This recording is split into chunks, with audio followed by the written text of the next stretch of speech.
प्यारे बच्चों, हिंदी की कक्षा में मैं नीरू बिलंदी आप सबका स्वागत करती हूँ। बच्चों, आज की इस कक्षा में हम पढ़ने जा रहे हैं वर्ण विचार के विषय में। तो पहले जानते हैं कि वर्ण क्या होते हैं। बच्चों, ध्वनियों का लिखित रूप वर्ण कहलाता है। वर्ण भाषा की लघुत्तम अर्थात सबसे छोटी इकाई है। वर्णों के और खंड नहीं किए जा सकते, जैसे अ, ई, क, त ये सभी वर्ण हैं। वर्णों को अक्षर भी कहा जाता है। जब हम इन वर्णों को एक क्रम में लिखते हैं तो इनसे बनती है वर्णमाला, अर्थात वर्णों के व्यवस्थित समूह को वर्णमाला कहते हैं। प्रत्येक भाषा की अपनी वर्णमाला होती है, जिसमें उस भाषा के वर्णों को एक निश्चित क्रम में रखा जाता है।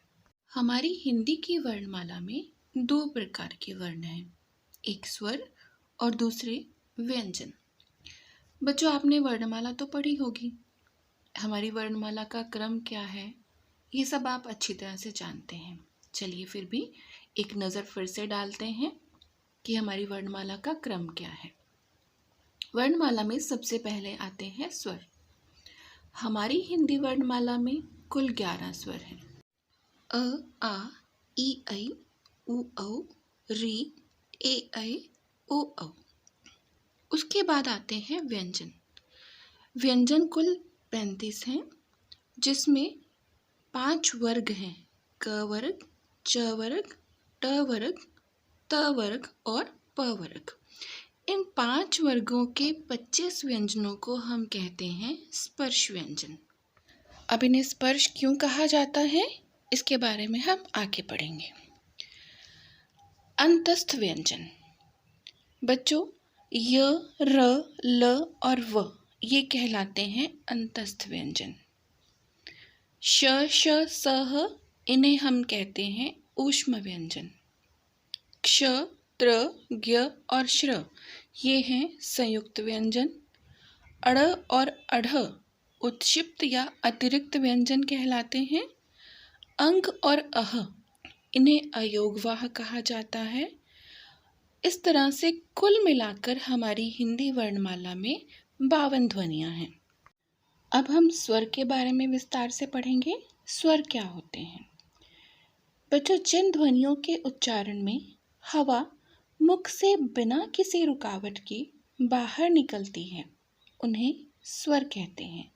अर्थात जिन वर्णों का उच्चारण करते समय हमारे मुख में कोई रुकावट पैदा नहीं होती, आसानी से जिन्हें हम बोल सकते हैं बिना किसी अन्य वर्ण की सहायता से, उन्हें स्वर कहते हैं। हमारी हिंदी वर्णमाला में कुल 11 स्वर हैं। इनके बारे में हम पहले भी पढ़ चुके हैं, कौन कौन से स्वर हैं। आप भी इन्हें एक बार दोहरा कर देखिए, इन्हें बोल कर देखिए। तो कुल 11 स्वर हैं। अब हम इन स्वरों का वर्गीकरण कैसे कर सकते हैं, किन किन भागों में इन्हें बांट सकते हैं। सबसे पहले हैं ह्रस्व स्वर, जिन्हें हम मूल स्वर या लघु स्वर भी कहते हैं, अर्थात छोटे स्वर। अ, ई, उ, री ये संख्या में 4 हैं। दीर्घ स्वर, दीर्घ अर्थात गुरु या बड़ा, इनकी संख्या 7 है। आ, ई, उ, ए, ऐ, ओ, औ जिन्हें हम दीर्घ या गुरु स्वर भी कहते हैं। पलुत स्वर। बच्चों, पलुत स्वर के लिए हमारी हिंदी वर्णमाला में कोई भी चिन्ह निर्धारित नहीं है। क्योंकि हिंदी वर्णमाला में कोई चिन्ह नहीं है, अतः हम इसे अंग्रेजी के एस अक्षर के समान लिखते हैं। पलुत स्वर का प्रयोग होता कहाँ है? जहाँ भी किसी ध्वनि को लंबा खींचना हो, एक लंबी ध्वनि का उच्चारण करना हो, वहाँ पलुत स्वर का प्रयोग किया जाता है। जैसे हम ओम का उच्चारण करते हैं, ओम, तो आप जितना लंबी ध्वनि खींचेंगे, पलुत स्वर में उतनी ही मात्रा का समय ज़्यादा लगता है। व्यंजन।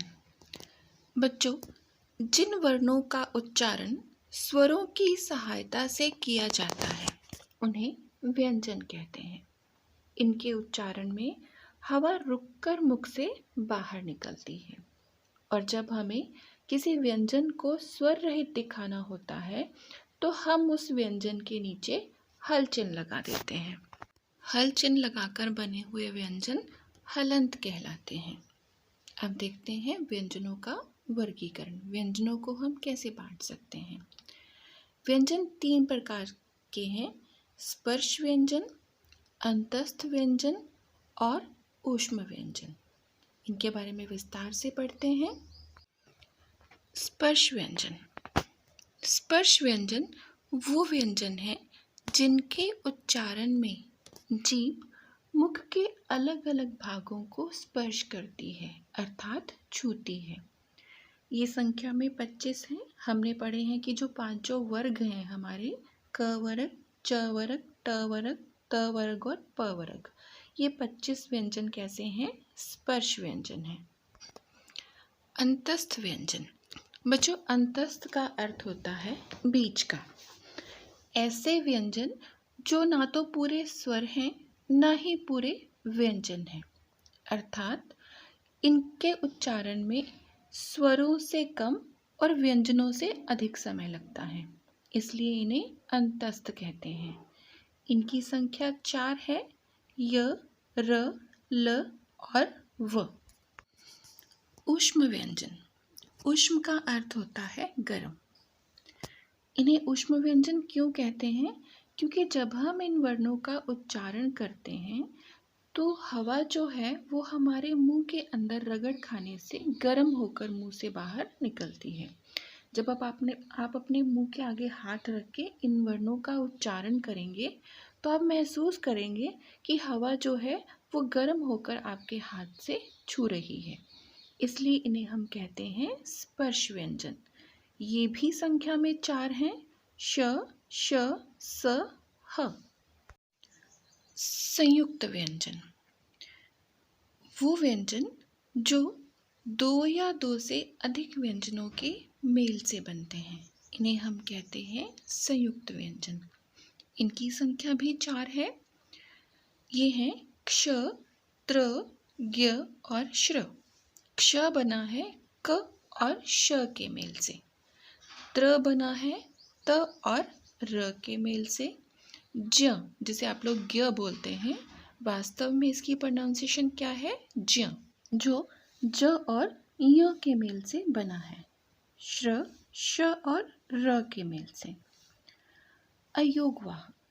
अयोगवाह अंग और अह को कहते हैं, जो पहले कभी स्वर की श्रेणी में हुआ करते थे, अब इन्हें एक अलग नाम दे दिया गया है, अयोगवाह।